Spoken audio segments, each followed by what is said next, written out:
Selamat datang Prilly dan Pak Rizal di Social Experiment Bolehkah Sekali Saja Aku Menangis, sebuah rangkaian promosi dari film Bolehkah Sekali Saja Aku Menangis yang akan tayang di bioskop tanggal 17 Oktober mendatang. Silakan perkenalkan diri kalian terlebih dahulu dan boleh sebutkan hubungan kalian ini sebagai apa. Hai, aku Prilly, pemain di Bolehkah Sekali Saja Aku Menangis, film yang akan tayang sebentar lagi. Dan aku adalah anak Pak Rizal yang ada di depan aku. Hai, saya Muhammad Rizal Atukonsina, papahnya Prilly. Terima kasih Om dan Prilly. Boleh disebutkan jika disebutkan dalam satu kata hubungan kalian sebagai anak dan bapak itu seperti apa? Kata apa yang akan kalian pilih? Keren. Menurut aku hubungan kita sebagai papah dan anak dengan hal yang udah kita lewati tuh keren sampai ada di tahap ini. Saya cinta. Karena saya sangat mencintai putri saya. Terima kasih atas jawabannya. Dari skala 1 sampai 10, seberapa dalam kalian saling kenal lawan main kalian? Mungkin dari Om Rizal dulu. 10 saya kenal. Aku juga 10. I think I know my dad more than anything, I guess. Terima kasih. Cukup tinggi ya nilai kedalaman Pede. kenal Kita kalian. pede dulu, nggak mau saling mengenal dengan sangat dalam. Luar biasa. Tapi semoga dengan bermain kartu hari ini, kalian bisa juga menemukan rasa apresiasi baru terhadap satu sama lain. Pak Rizal, boleh silakan memulai dengan mengambil kartu di tumpukan paling atas dan tanyakan pertanyaannya kepada Prilly. Adakah hal yang tidak kamu sukai, tapi tetap kamu lakukan demi orang tuamu? Ceritakanlah.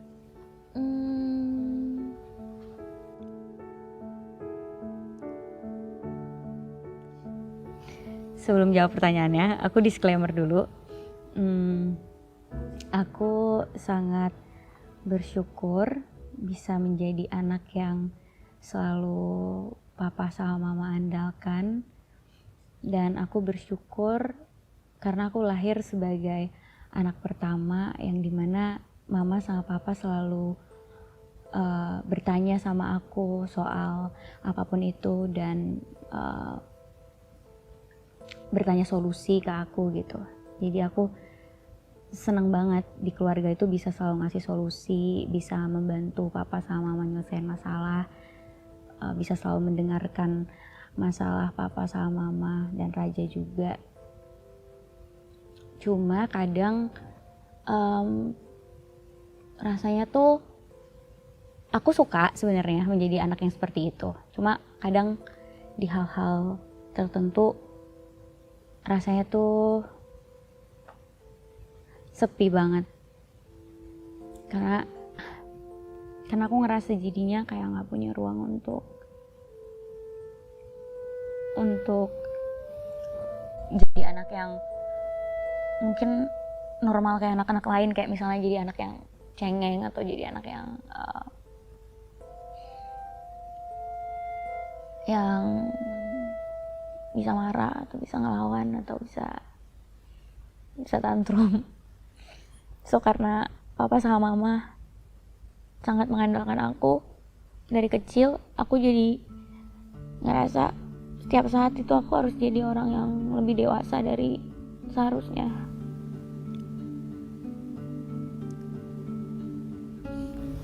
Kadang rasanya sepi banget dan gak enak. Tapi karena aku sayang banget sama papa sama mama sama Raja juga, dan aku bersyukur aku bisa jadi anak yang kayak sekarang. Jadi aku tetap lakuin aja gitu, kayak ngedengerin kalian atau mencari solusi untuk masalah yang kita hadapi.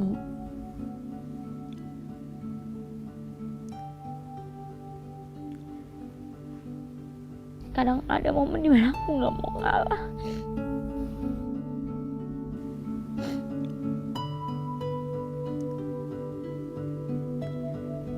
Ada momen dimana aku gak mau ngalah sama Raja gitu. Tau, aku juga pengen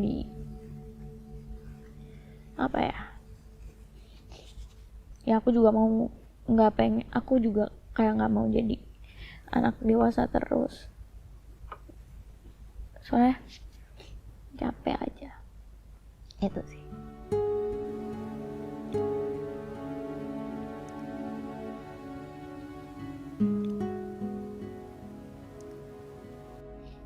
Menurutmu, bagaimana seharusnya hubungan ideal antara anak dan orang tua?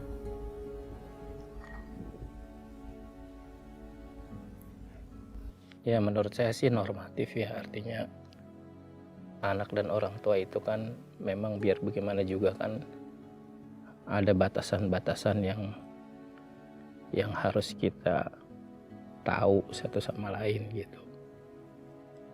Walaupun sedekat apapun hubungan anak dan orang tua, tetap kita masing-masing harus bisa tahu bahwa orang tua tuh harus seperti apa dan anak harus seperti apa.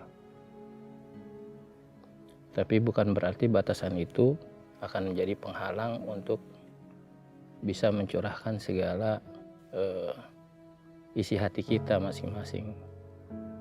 Itu sih. Kalau menurut Prilly, aku pengen tahu juga hubungan ideal antara anak dan orang tua. Sebenarnya sama sih. Menurut aku hubungan aku sama papa sekarang tuh jauh lebih dalam kali ya. Karena beberapa kejadian yang aku akhirnya berani untuk menunjukkan apa yang aku rasain gitu. Soalnya selama ini kan banyak banget perasaan-perasaan atau hal yang terjadi di hidup aku, papa sama mama nggak tahu. Bukan karena aku nggak mau curhat, tapi karena aku tahu lah mama sama papa pasti akan khawatir atau akan kepikiran gitu. Cuma semakin dewasa aku juga semakin kecil circle pertemanannya, dimana aku juga ngerasa nggak banyak orang yang bisa dengar cerita aku. Terus akhirnya kemarin kan aku mengalami suatu kejadian yang nggak enak, terus aku beraniin diri untuk akhirnya nangis di depan papa dan cerita sama papa gitu. Dan aku seneng banget karena respon papa sesuai sama apa yang aku mau. Jadi ya apa yang kita punya sekarang menurut aku udah ideal sih. Kayak papa udah bisa ngedengerin aku udah bisa curhat sama papa hal-hal pribadi yang tadinya aku nggak berani. Silakan Om, ambil kartu selanjutnya. Adakah hal yang ingin kamu sampaikan kepada orang tuamu, tapi tidak pernah ada kesempatan utarakan?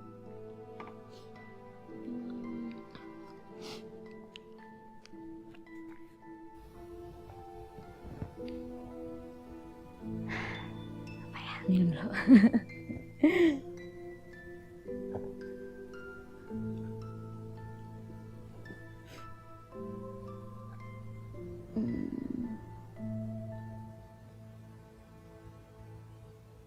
Masa kecil aku kan tidak apa ya, mungkin tidak seenak-enak zaman sekarang kali ya, karena aku anak pertama. Aku ada di banyak momen yang Raja nggak ada gitu. Nah aku ada di momen waktu ini di core memory aku ya, aku selalu bisa ingat gitu. Aku ada di momen dimana aku sebenarnya mengerti bahwa pada saat itu papa nggak ada uang gitu untuk beli susu aku. Ada beberapa hal yang mungkin nggak bisa aku ceritain di sini, tapi papa pasti tahu yang mana yang aku saksikan gitu setiap hari. Banyak momen-momen yang aku saksikan gitu pas aku kecil. Mungkin yang pengen aku sampaikan adalah aku tuh pada saat itu udah ngerti sebenarnya. Jadi aku bukan anak kecil yang nggak ngerti apa-apa pada saat mama sama papa mengalami banyak hal di pernikahan kalian, di hidup kalian, di perjuangan kalian untuk ngebesarin aku gitu. Aku beneran udah ngerti gitu. Jadi apa yang terjadi di masa lampau tuh sebenarnya masih suka naik ke permukaan gitu loh, yang mempengaruhi cara aku bersikap saat ini gitu.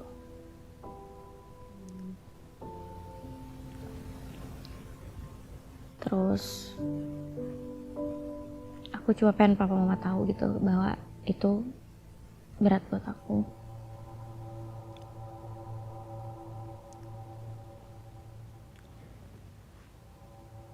Tapi aku tahu juga itu yang membuat aku seperti hari ini. Seperti hari ini, ya mungkin aku mau ngomong kayak untuk jadi Prilly yang hari ini itu nggak semudah apa yang terlihat. Ya,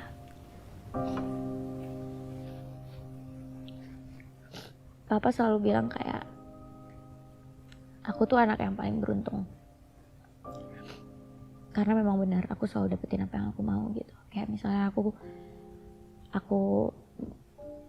karir aku alhamdulillah berjalan dengan baik. Terus pas aku kuliah aku lulusan terbaik gitu. Terus papa bilang ya kamu tuh anak yang beruntung banget karena alhamdulillah Allah selalu ngasih apa yang kamu mau. Iya memang aku beruntung banget, tapi it's not easy untuk menuhin atau untuk berusaha jadi anak baik dan membanggakan mama sama papa, karena prosesnya itu memang gak pernah aku liatin ke mama papa gitu. Proses aku capek, proses aku burn out, nangis sendirian, proses aku capek ngerjain skripsi sambil ngeproduserin film pertama gitu.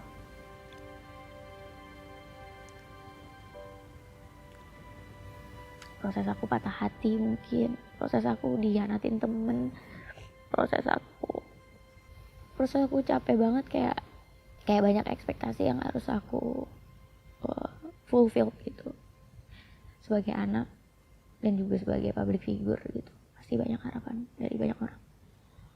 I just want you to know that it's not easy.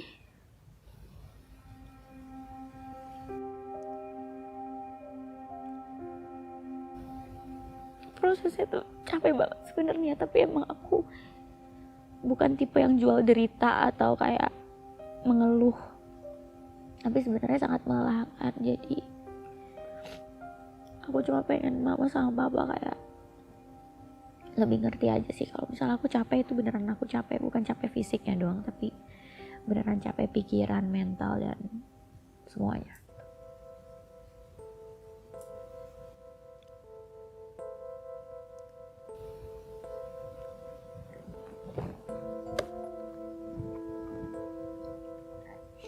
Apa ekspektasi yang kamu miliki untuk anak-anakmu? Jawab dengan jujur.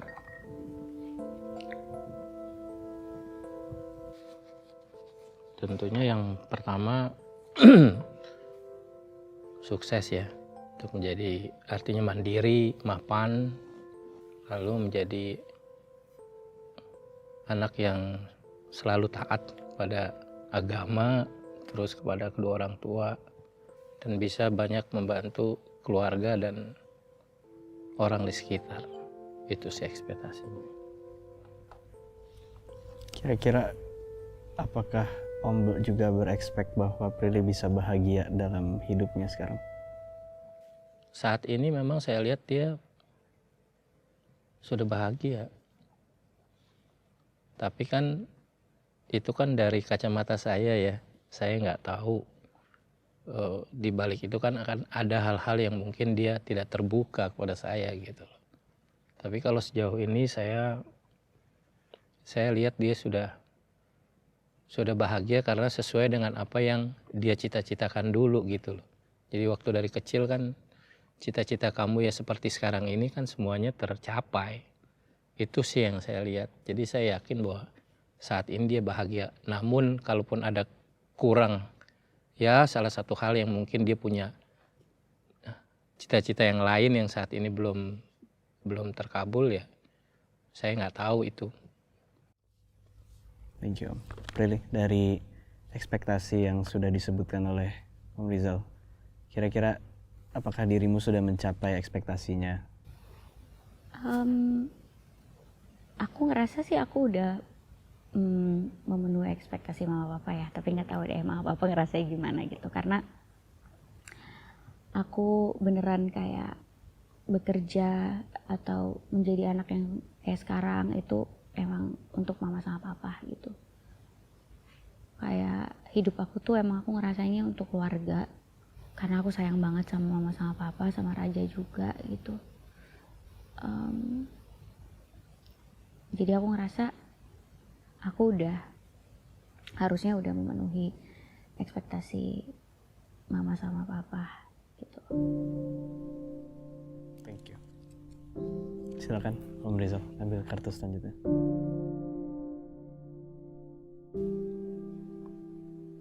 Apakah kamu pernah merasa bahwa rumah bukan tempat pulangmu? Ceritakan. Aku nggak begitu dapet memori waktu kecil. Aku tuh banyak menghabiskan waktu sama papa sama mama sih sebenarnya. Itu yang akhirnya ngebuat aku lebih seneng berangkat ke sekolah gitu. Soalnya aku ingetnya mama sama papa tuh sibuk juga sama urusan kalian. Jadi aku ngerasa kalau aku pulang tuh aku kayak ya kesepian aja gitu, karena pasti aku mainnya sama atau dijagainnya sama Wampi atau ada sepupu yang datang. Karena pas kecil aku ngerasa mama sama papa kurang merhatiin aku.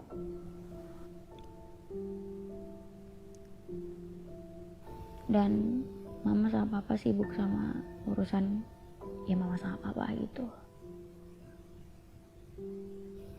Aku nggak dapet di ingatan aku nggak dapet memori dimana kayak kita bener-bener pas aku sendiri ya, pas belum Raja lahir gitu. Pas Raja lahir sih udah beda cerita. Pas aku masih sendiri itu aku kayak umur SD ya, SD. Raja masih kecil juga, Raja belum ada, terus Raja sampai Raja lahir pas dia masih kecil lah. Itu kayak aku nggak punya memori yang hangat gitu sama papa sama mama gitu.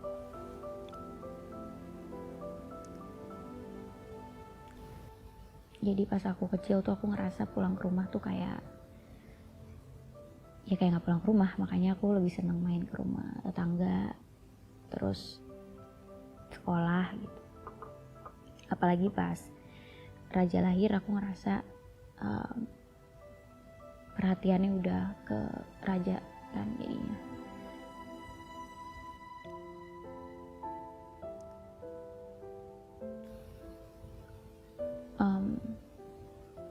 Ya aku ngerasanya kayak perhatian udah ke Raja gitu. Aku ngerasa mama sama papa lebih sayang sama Raja. Ya mungkin ini nasib anak pertama kali waktu kecil.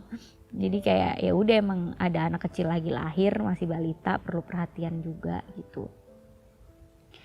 Nah terus kan pas Raja lahir kerjaan papa bagus, bisnis papa bagus. Jadi di situ baru aku bisa ngerasain, bisa dapetin semuanya. Papa beliin aku banyak hal gitu. Tapi ya sebelum itu aku nggak ngerasa kayak rumah tuh rumah karena suasananya nggak sehangat itu.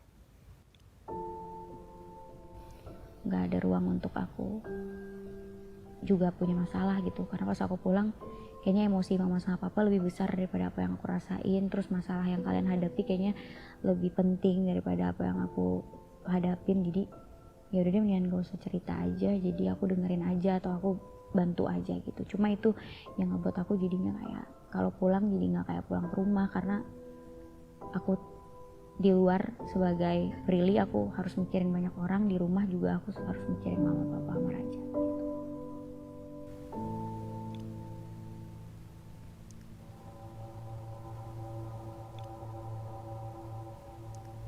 Bagaimana perasaannya Om setelah mendengar sedikit penceritaan dari Prilly terkait pertanyaan yang tadi? Untuk yang pertama ya, kalau soal kamu masih kecil,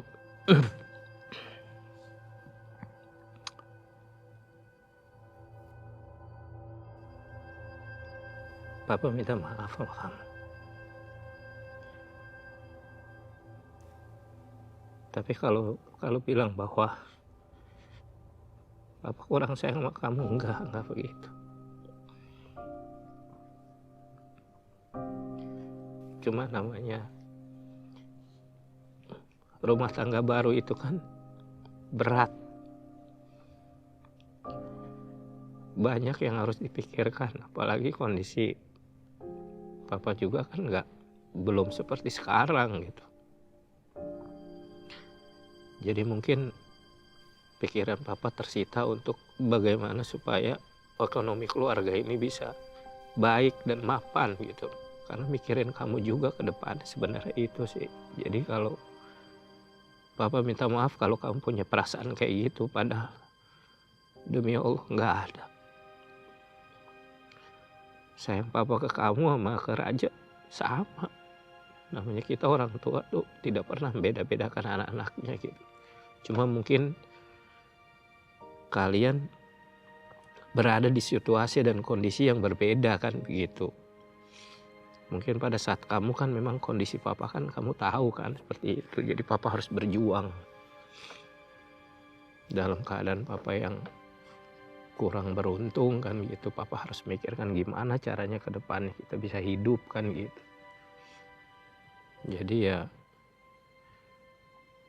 Papa minta maaf kalau mungkin kamu merasa terabaikan gitu. Itu sih. Terima kasih Om. Prilly, boleh silakan. Aku bangga menjadi bagian dari keluarga ini karena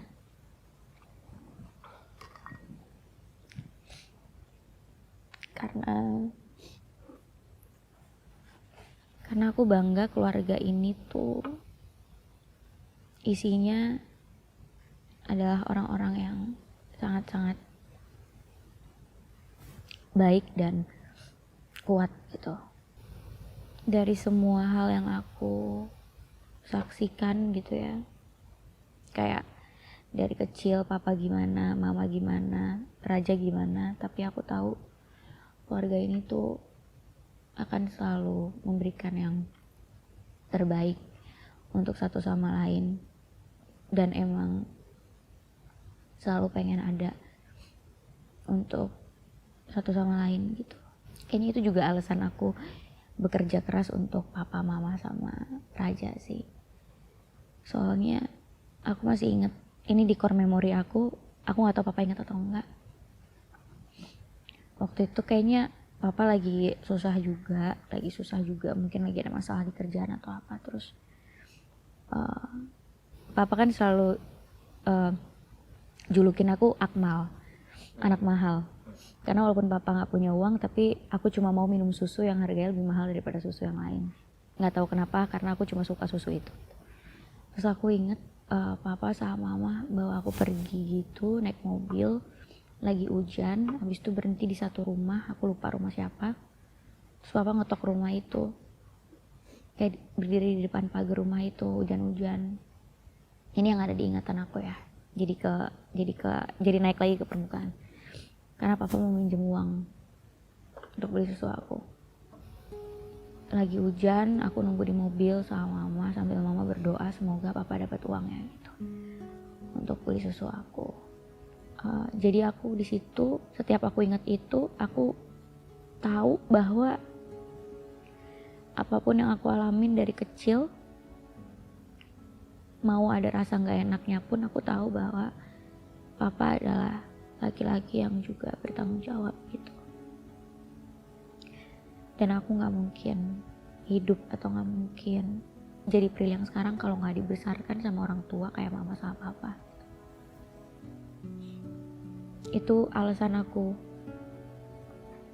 bekerja keras sampai sekarang, dan alasan aku mau achieve banyak hal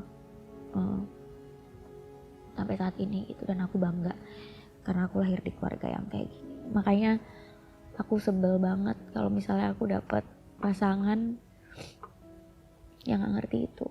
Mungkin karena mereka gak tahu cerita ini, aku gak pernah ceritain ini ke mantan-mantan aku. Cuma aku sebel kalau misalnya mereka kayak mempermasalahkan, kenapa sih jadi perempuan tuh kerja keras banget, kenapa pengen achieve banyak hal di hidup kamu gitu, kenapa kayak udah punya ini tetap pengen punya ini, tetap pengen punya ini gitu. Karena mereka nggak ngerti rasanya dibesarkan sama orang tua yang perjuangannya panjang dan perjuangannya besar gitu. Dan mungkin mereka nggak ngerti bahwa aku tuh kerja sampai saat ini karena aku mau mama sama papa hidupnya enak sampai tua.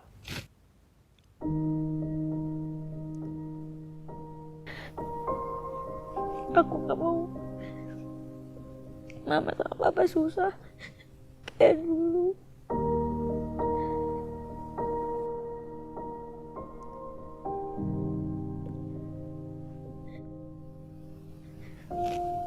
Makanya aku kerja keras dan memastikan tabungan aku cukup untuk mama sama papa.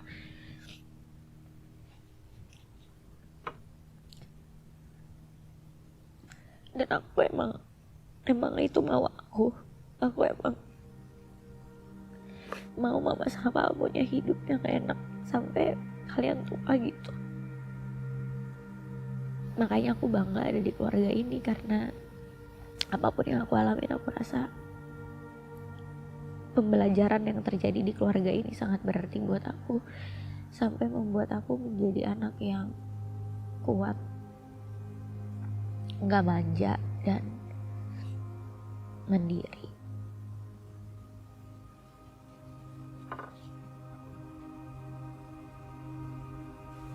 Silakan Om, apa yang membuat Om bangga berada dalam keluarga ini? Keluarga ini keluarga yang sangat terbuka ya. Artinya baik dari saya, mamahnya Prilly maupun Raja tuh kita selalu terbuka dalam hampir segala hal ya.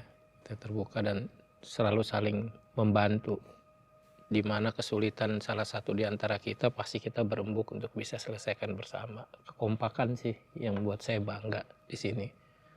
Khususnya buat anak-anak saya yang luar biasa lah untuk bisa saling membantu. Dan kita harmonis. Itu. Thank you atas jawabannya. Silakan Om Rizal, ambil kartu selanjutnya. Menurutmu bagaimana cara paling tepat untuk membanggakan orang tuamu? Jelaskan. Dengan tidak melakukan hal-hal yang tidak terpuji, I guess. Nggak terbawa sama lingkungan, nggak macem-macem, dan bisa jadi anak yang selalu diandalkan sama orang tua. Selanjutnya, silakan Prilly.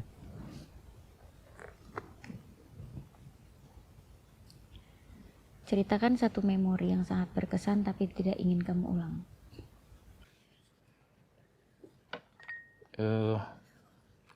Memori yang paling berkesan itu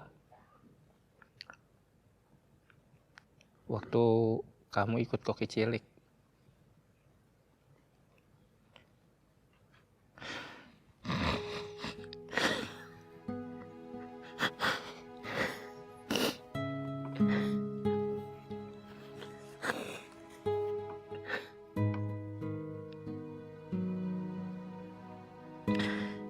Maaf ya kalau papa agak sedikit emosional kalau soal itu.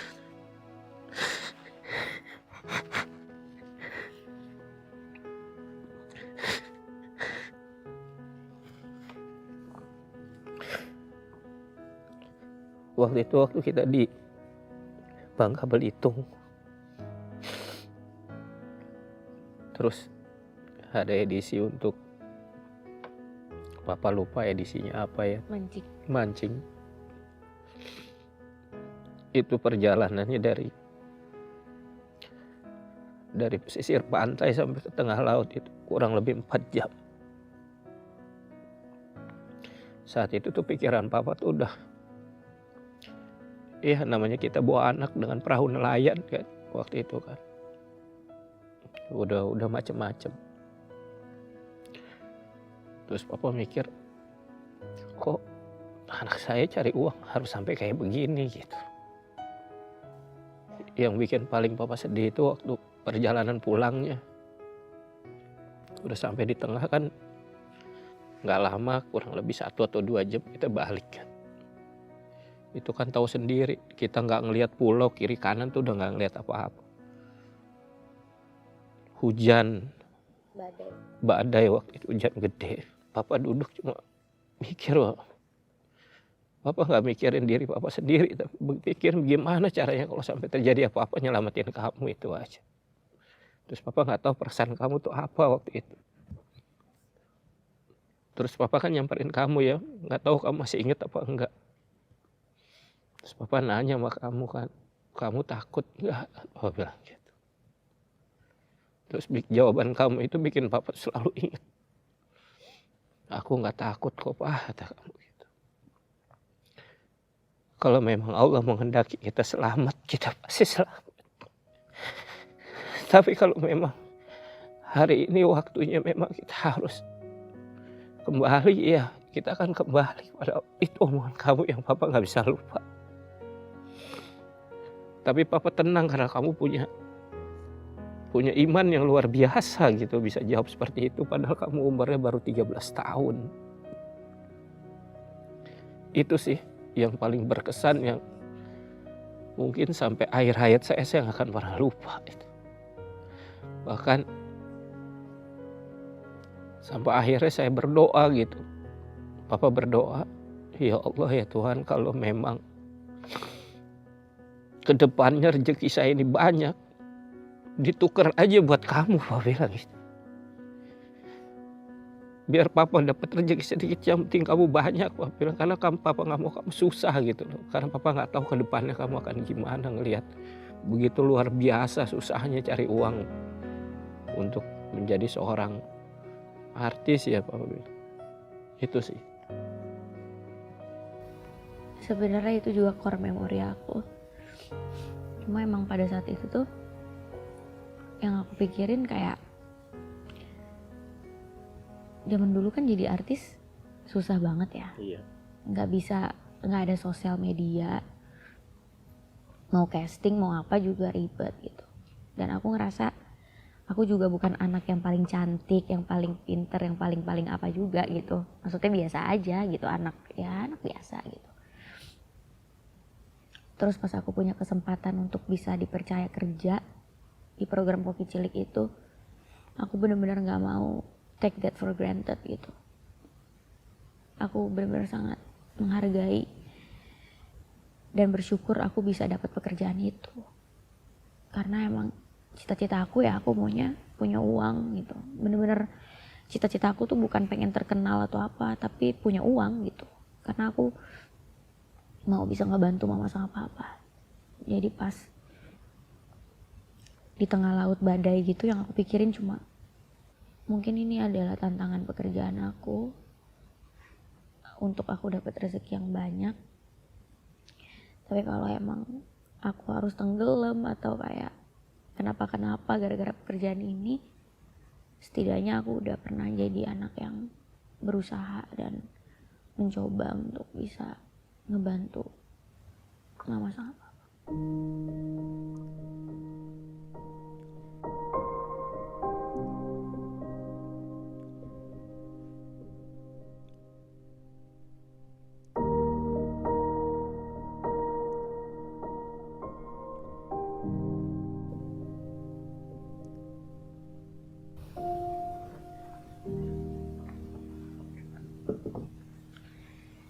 Mbak Fitri.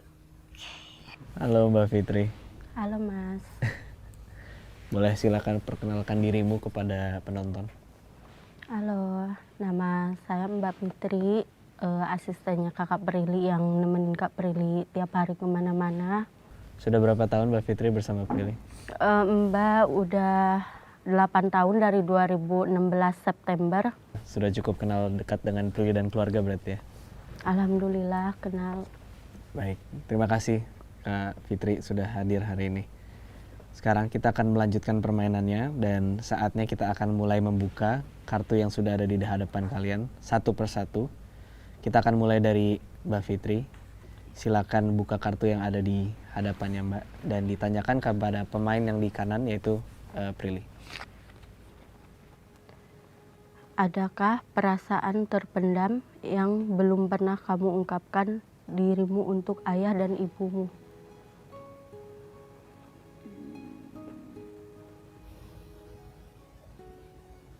Mama sama papa tuh sebenarnya sama aku. Kita bertiga adalah people pleaser. Atau orang yang lebih mentingin perasaan orang lain atau kebahagiaan orang lain daripada diri kita sendiri, betul? Jadi di saat aku jadi people pleaser dan diledekin sama teman-teman, aku tahu itu sebenarnya nurun dari papa sama mama. Karena papa sama mama selalu lebih mikirin orang lain gitu. Karena kita bertiga sama, kadang jadi rasanya tuh capek banget karena papa sama mama kadang lebih mikirin apa yang orang lain pikirin atau rasain daripada aku. Contohnya, ini sih sebenarnya udah lewat dan sebenarnya udah pernah aku ngomongin sih sama mama, tapi aku nggak tahu sama papa udah apa belum. Misalnya aku capek banget pulang kerja pagi, terus aku udah bilang sama Mbak Fitri, aku capek banget, jangan bangunin aku bilang gitu. Tunggu aku bangun sendiri. Terus mama bangunin aku jam 7 pagi. Padahal aku baru tidur jam 4 lah saat itu. Karena ada yang mau minta foto sama aku. Aku gak pernah nolak ajakan orang minta foto karena aku juga people pleaser. Aku pasti mikirin perasaan orang itu. Cuma pada saat itu rasanya capek banget. Kayak, kenapa sih gak bisa nanti? Kadang aku berharap papa sama mama tuh bisa lebih mikirin aku dan gak jadi people pleaser kalau lagi sama aku. Karena akunya udah people pleaser banget. Aku akan selalu mikirin orang lain, apalagi profesi aku public figure gitu. Kayak gak mungkin aku yang nolak gitu, atau gak mungkin aku yang bilang enggak. Jadi ya kadang aku berharap papa sama mama yang bilang enggak ke mereka di saat papa sama mama tahu kondisi aku gitu. Aku berharap pada saat itu mama bilang ke orang itu, nanti ya anak saya baru tidur, ya lagi capek banget, mungkin bisa datang lagi siang gitu. Karena kan posisinya orang itu mungkin kalau nggak salah lagi ada di komplek kita gitu kan. Mama lebih pilih bangunin aku daripada ngomong ke orang itu bahwa aku lagi tidur. Karena mama nggak enak, emang mama orang baik juga gitu, nggak enak menyinggung perasaan orang itu. Akhirnya aku belain bangun dengan mata aku yang sembab karena aku baru tidur. Terus mau gak mau kan aku harus mandi dan makeup ya, karena harus foto sama orang. Tapi habis itu kayaknya aku mungkin gak terlalu ramah kali pada saat itu ya, karena ngantuk. Habis itu mama cerita ke papa, Prilly tadi pas dimintain foto kayaknya dia kurang suka gitu. Habis itu papa WhatsApp aku,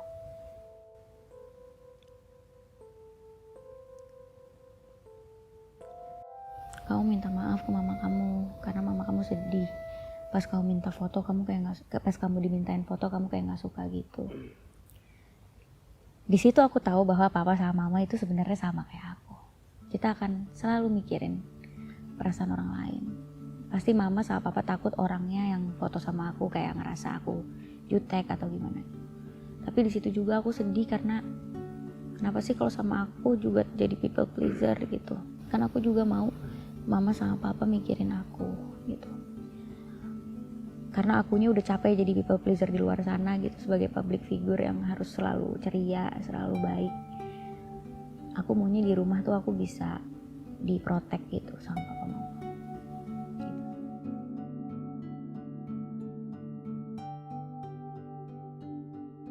Thank you. Silakan Prilly, buka kartu yang ada di hadapanmu dan ditanyakan kepada pemain di depanmu, yaitu Om Rizal. Ceritakan sebuah tindakan atau perlakuan terhadap anakmu yang pernah kamu sesali. Waktu itu saya lupa, Papa lupa di mana, tapi Papa waktu itu di kamar mandi, waktu Koki cilik juga. Terus kan kamarnya itu kan Papa kunci juga, kamar mandi kunci, terus kamarnya dikunci juga. Terus Papa lama, kamu ngetok-ketok kenceng. Kamu inget nggak? Kamu ngetok-ketok kenceng terus Papa keluar marah-marah sama kamu gitu. Kenapa sih kamu ngetoknya harus kenceng-kenceng gitu kan? Terus kamu bilang bahwa enggak, aku takut Papa kenapa-napa gitu. Dan waktu itu Papa marah sekali sama kamu, itu yang Papa sesalin. Udah itu aja sih, cuma itu. Itu Papa nyesel banget, bahkan sampai sekarang Papa masih nyesel. Jadi papa kiranya aku nggak sopan ngetok-ngetok Iya, kenceng. Papa kiranya kamu nggak sopan ngetoknya kenceng-kenceng gitu.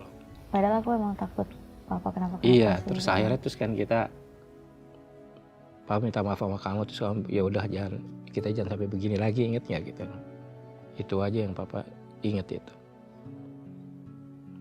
Sekarang Om Rizal silakan buka kartu yang ada di hadapanmu dan ditanyakan kepada pemain di kanannya yaitu Mbak Fitri. Seberapa sering kamu melihat kakak pura-pura bahagia, padahal tahu ia sedang tidak baik-baik saja? Sering banget, Pak. Karena kakak itu kalau di depan ibu atau bapak kayak kuat gitu. Kayak nggak kenapa-napa.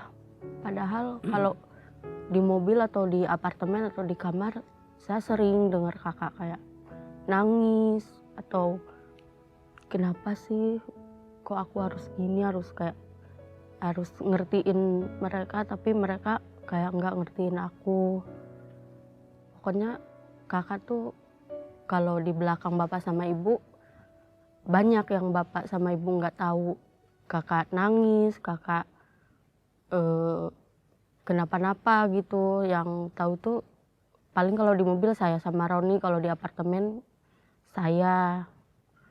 Karena kakak nggak mau buat kayak buat ibu sama bapak itu tahu kalau kakak nggak kenapa-napa di apartemen atau di jalan. Jadi kakak pengennya ibu sama bapak itu taunya kakak baik-baik, kerjaannya lancar gitu, hari-harinya bahagia.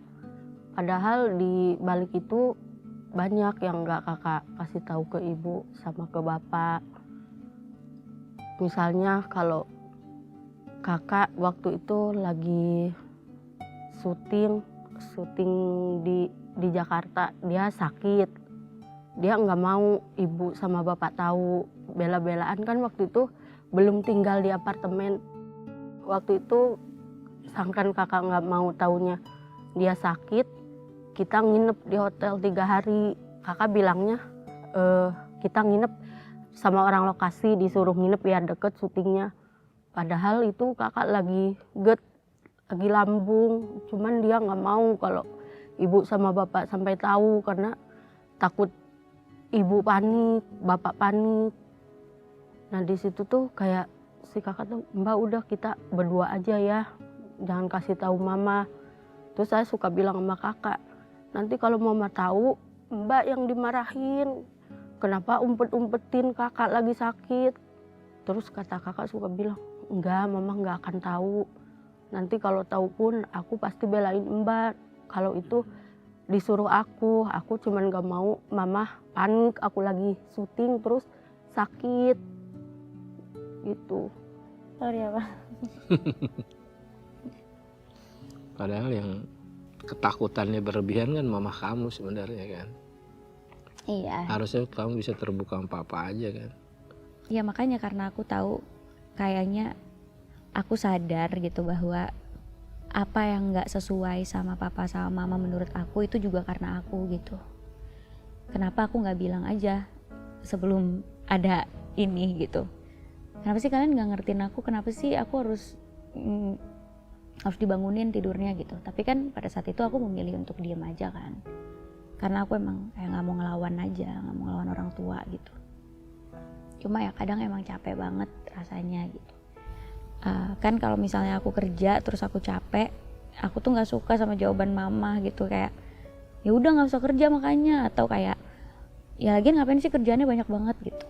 Lah padahal kan aku kerjaannya banyak kayak gini untuk siapa gitu kan, bukan untuk diri aku sendiri gitu. Jadi solusinya bukan disuruh berhenti kerja atau ngurangin kerjaan, solusinya sebenarnya cuma aku butuh didengerin atau di support aja gitu. Makanya kemarin pas aku dapat masalah itu, aku akhirnya beraniin diri aku untuk pertama kalinya selama 28 tahun hidup nangis di pelukan papa karena masalah pribadi aku gitu. Karena pas aku dapat masalah itu di mobil, aku cuma ngerasa aku capek curhat ke teman gitu, karena teman aku akan cuma kayak, kan gue bilang juga apa, atau kayak lo tuh perilaku konsina, lo nggak harus sedih gara-gara hal ini. Aku beneran capek banget sama orang yang menjadikan diri aku sekarang alasan kalau aku nggak boleh nangis, kalau aku nggak boleh lemah gitu, karena aku perilaku konsina. Lo tuh perilaku konsina, ngapain sih nangis gitu? Lo tuh perilaku konsina, ngapain sih ngeluh gitu? Kenapa sih posisi aku sekarang yang aku dapetinnya juga susah banget, harus mancing di tengah laut badai-badai, harus pulang pagi, harus sakit, harus GERD, itu jadi tolak ukur orang untuk aku nggak boleh nangis atau aku nggak boleh ngeluh. Sedangkan masalah orang kan beda-beda ya. Aku emang bisa makan, alhamdulillah bisa beli apa yang aku mau, tapi bukan berarti aku nggak dikasih sama Allah ujian gitu. Aku juga dikasih ujian sama Allah. Makanya pas aku dapat masalah itu, aku di mobil, aku beneran cuma pengen curhat ke papa gitu. Karena aku ngerasa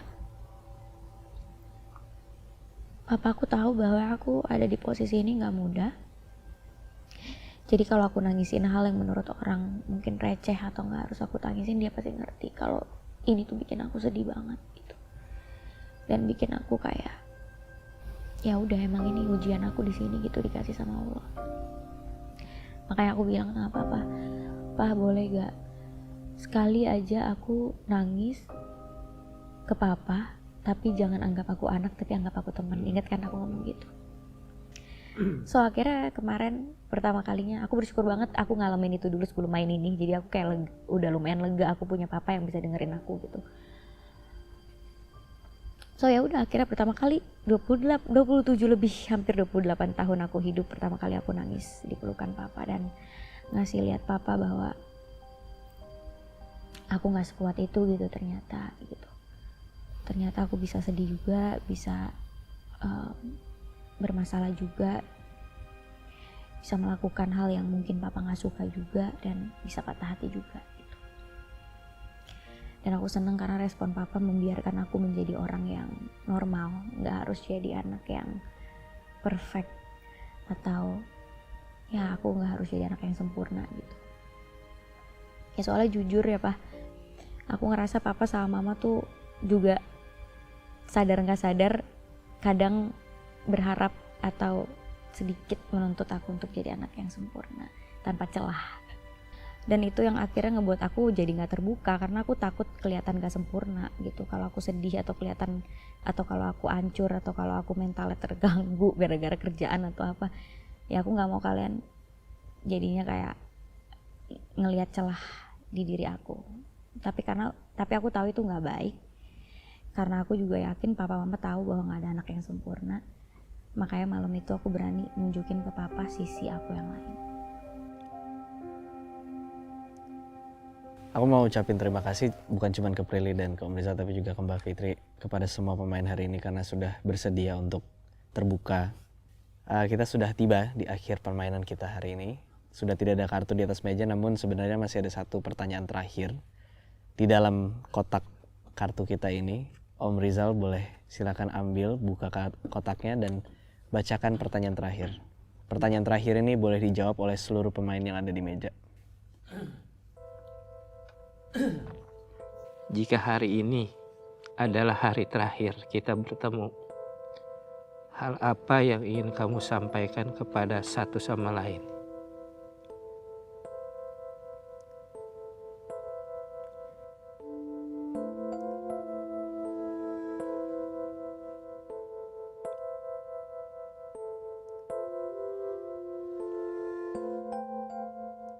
Untuk Prilly, terima kasih kamu sudah menjadi anak yang baik.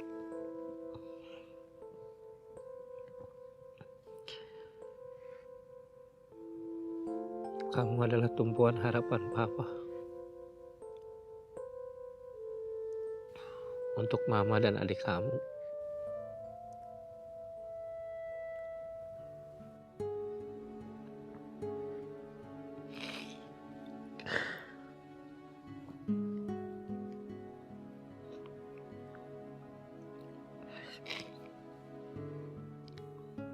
Tolong perhatikan Mama sama Raja. Dan jangan lupa, kamu harus selalu berada di jalan yang benar. Ikuti semua perintah-perintah agama. Jadikanlah Allah menjadi sandaran hidup kamu. Untuk Fitri, terima kasih ya kamu selama ini udah jagain Prilly dengan baik. Saya tuh sangat percaya sama kamu, Fit. Kamu orang baik, kamu pinter. Saya berharap kalau memang memungkinkan, selama mungkin kamu bisa bersama dengan Prilly. Terima kasih karena Bapak udah percaya sama saya buat jagain kakak. Walaupun saya tahu saya pernah berbuat salah sama kakak dan Bapak sekeluarga, tapi Bapak tetap menerima saya, memaafkan saya, mempercayai saya untuk jagain kakak. Pokoknya terima kasih buat Bapak, Ibu, dan keluarga karena udah baik sama saya.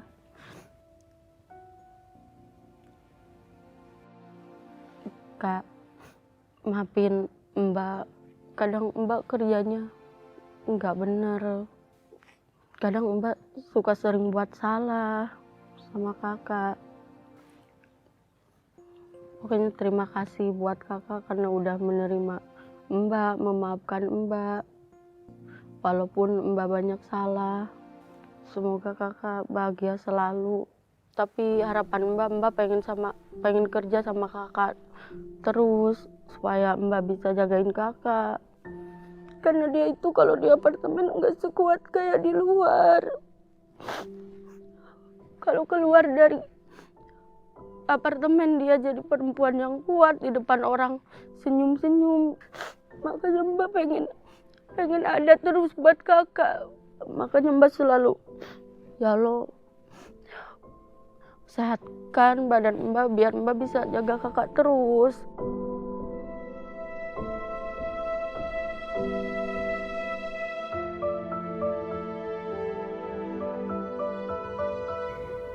Kalau ini hari terakhir aku ketemu sama Papa.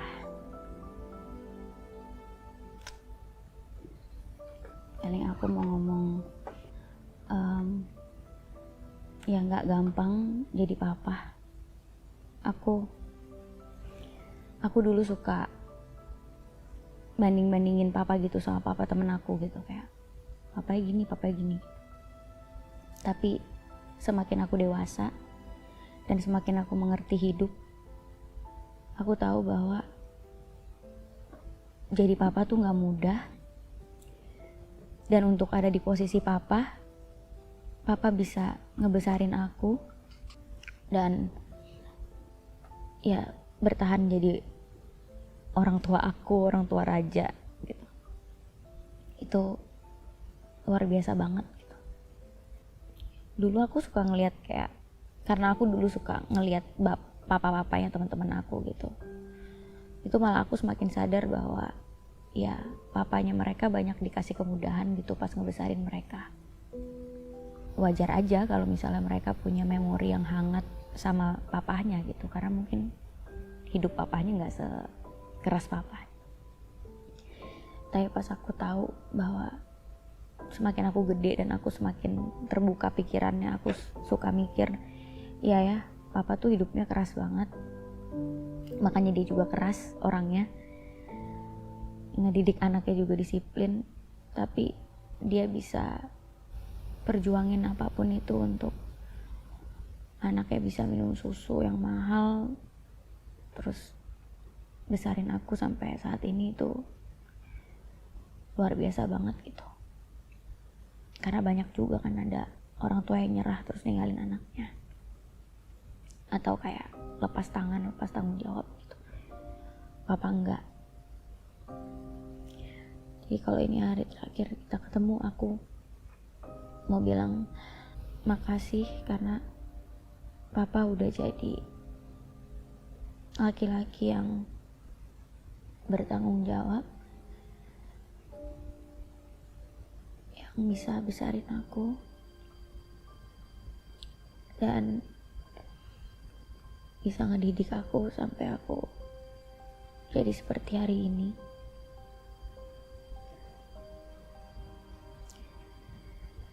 Kalau ini hari terakhir kita ketemu, atau aku udah gak ada lagi gitu di hidup Papa, itu adalah hal yang paling aku takutin.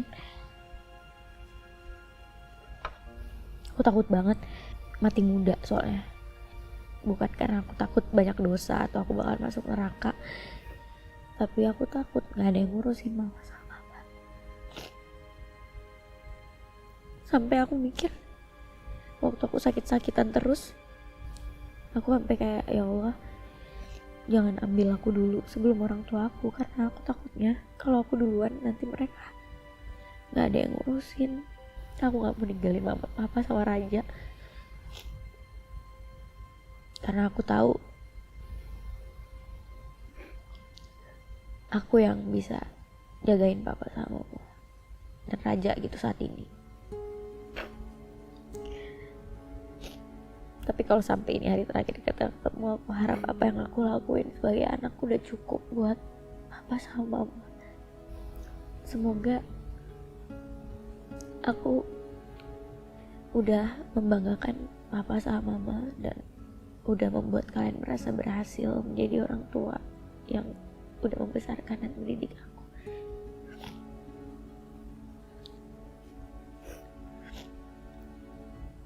Masih banyak hal yang tidak bisa aku lakukan atau belum aku lakukan yang sesuai dengan apa yang papa sama mama bayangin. Contohnya berkeluarga. Papa sama mama selalu pengen aku berkeluarga gitu. Itu belum bisa aku lakuin, tapi aku cuma mau bilang kalau ini hari terakhir kita ketemu, aku harap aku cukup aja sih. Aku harap aku cukup dan aku harap aku udah bisa benar-benar ngebuat mama sama papa bahagia. Aku harap juga aku udah bisa jadi contoh yang baik buat Raja untuk dia membangun masa depan dia. Dan aku akan selalu berharap papa sama mama punya hidup yang baik. Kalau misalnya waktu bisa ditarik mundur, terus aku bisa milih mau dilahirin sama siapa atau punya orang tua siapa, aku akan tetap milih jadi anak mama papa.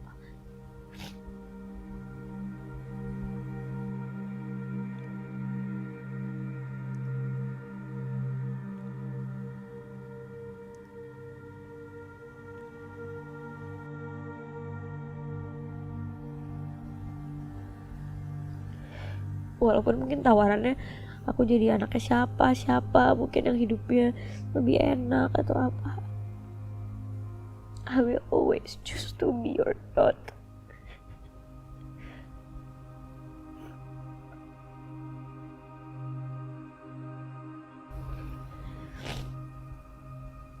And if I die, terus aku masuk surga, I just want to meet you and my mom dan Raja dan semua orang yang sayang sama aku dan aku sayang.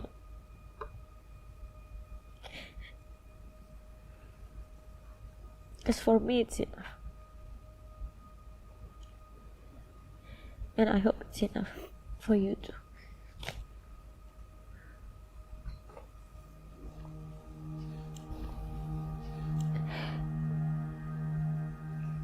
Buat Mbak Fitri, makasih udah ada 24 jam sama aku,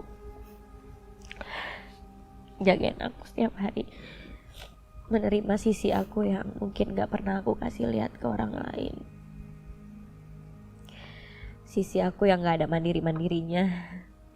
Aku beneran kalau ada Mbak Fitri ngambil air aja aku bisa minta tolong sama Mbak Fitri, Mbak bisa tolong ngambil air gak gitu, atau bisa tolong ini gak. Padahal kalau lagi gak ada Mbak Fitri, ngangkat tabung diving dan ganti galon juga aku bisa gitu. Cuma terima kasih Mbak Fitri udah bisa menerima aku kalau aku seperti anak kecil sama Mbak. Karena Mbak menerima aku yang bisa jadi anak kecil gitu setiap hari, itu lumayan menyembuhkan luka inner child aku, atau luka masa kecil aku, atau bisa ngebuat aku ngerasa gak sendiri atau gak harus kuat terus gitu.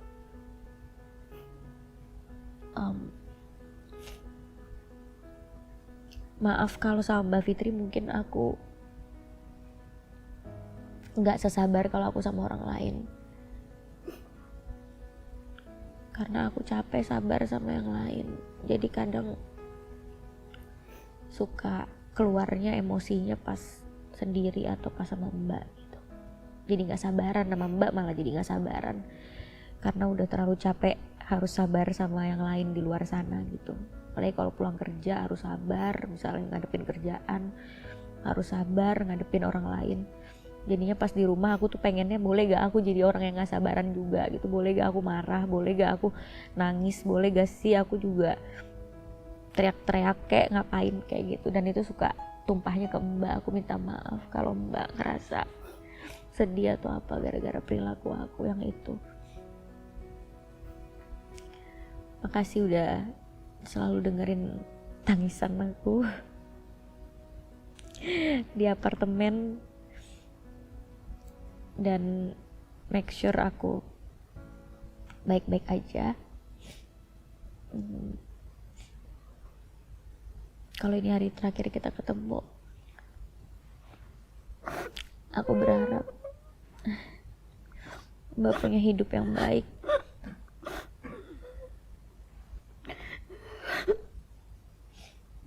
Karena Mbak orang baik. Dan aku harap Mbak bisa terus sehat dan kerja buat keluarga Mbak. Karena Mbak juga berjuang sama kayak aku. Tapi harapan Mbak pengen kerja sama kakak terus, supaya ada buat kakak kalau malam mau diempok-empok, supaya ada kalau kakak nyariin si Otil. Si Otil itu anjing lautnya kakak, dia nggak bisa tidur kalau nggak ada si Otil. Dan dia pasti kalau setiap malam pasti, Mbak empok-empokin aku dulu sebelum tidur. Terus Mbak bilang, ya Neng, Mbak beres-beres dulu ya, ganti-ganti baju dulu. Pas itu Neng inget gak? Neng udah diempok-empok, udah tidur, nyenyak. Terus Mbak turun dari kasur, diem-diem buka pintu. Ternyata kakak, Mbak aku belum tidur nyenyak, empok-empokin aku lagi. Makanya Mbak pengen ada terus buat kakak. Takutnya kalau orang lain nggak bisa. Makanya Mbak selalu, ya Allah, sehatkan badan Mbak biar Mbak bisa jaga kakak terus. Kalau kakak diving bisa ikut jagain kakak ke laut. Karena seumur hidup Mbak belum pernah ke laut. Itu ke laut itu waktu kakak ulang tahun di Banda Neira, itu pun Mbak mabok. Terus pas gitu Mbak mikir, ikut kakak Prilly ternyata begini ya. Harus siap ke laut, harus siap naik kapal. Padahal naik pesawat Mbak belum pernah dulu sebelum kerja. Pas itu pertama naik kapal Mbak mabok. Terus kata yang kerja di kapal, Mbak biar nggak mabok, minum air laut. Terus Mbak ikutin tuh. Mbak minum air laut, Mbak nggak mabuk. Pas kakak ajak Mbak ke laut lagi, Mbak udah kayak nggak takut karena Mbak nggak bisa kalau minum antimo suka langsung tidur. Tapi kalau minum air laut Mbak langsung nggak mabuk. Soalnya kan hobinya gitu, ke laut terus. Jadi ini gue nggak pernah denger loh ini. Jadi Mbak Fitri ini kata-kata terakhirnya adalah curahan dan unek-unek dia ngikutin aku. Iya maksudnya Mbak kan nggak pernah naik kapal, nggak pernah naik pesawat, kerja sama kakak jadi aduh. Tapi di situ ada senangnya, ada was-wasnya juga. Semua orang jadi tahu gue suka diempok-empok sama punya Otil. Dia itu kalau tidur nggak ada Otil nggak ini teriak-teriak nyariin. Otil tuh boneka guys. Takutnya Otil apaan? Otil tuh boneka singa laut aku. Singa laut kakak. Oke. Terima kasih Mbak Fitri atas jawabannya.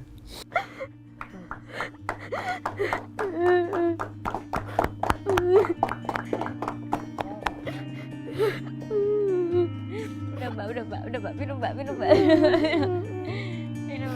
mbak, sabar. Enggak kok mbak, aku belum mati mbak.